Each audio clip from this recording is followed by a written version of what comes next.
आज मी आणि मम्मी मिळून एक भन्नाट रेसिपी बनवणार होतो। त्यासाठी पहिल्यांदा कांदा टाकायचा, अजून एक येतोय। आता सगळे कांदा उपस्थित झालात, मग त्यांना चांगलं परतून घ्यायचं। त्यानंतर त्यात थोडंसं तेल ओतायचं, मग टोमॅटो टाकायचं, तेही भाजून घ्यायचं आणि मग आलं टाकायचं आणि त्यासोबत लसूणही टाकायचा आणि मस्त भाजून घ्यायचं। मग सोयाबीन मधलं पाणी साईडला काढून घेते।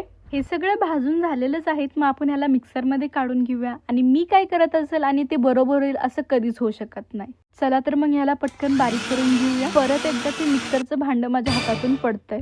मग कढईमध्ये तेल घालून आपण बनवलेला मसाला त्यात टाकायचा आणि मस्त त्याला भाजून घ्यायचा। काही बेसिक मसाला जसे की हळद, लाल बुक्का आणि चिकन मसालाही टाकून घ्यायचा त्यात। मग परत ते सगळं मिक्स करून घ्यायचं। मगाशीचे सोयाबीन सगळे ह्यात टाकून घ्यायचे आणि मग त्याला परत मिक्स करून घ्यायचं, ज्याने सगळा मसाला त्याला लागून जाईल। चवीप्रमाणे मीठ टाकून घ्या, कारण मी तर खूप कमीच टाकलेलं, तुम्ही बरोबर टाकून घ्या। मग अर्धा ग्लास पाणी टाकायचं आणि त्याला परत मिक्स करून थोडं एस्थेटिक म्हणून कोथिंबीर टाकते वरून। फायनली आपली चिकन स्टाईल सोयाबीनची भाजी तयार आहे। एकदा सांगणार आहे आपल्याला भाजी कशी झाली आणि तिच्या डान्स वरून तुम्ही ओळखू शकता तिला किती भाजी आवडलेली आहे ती।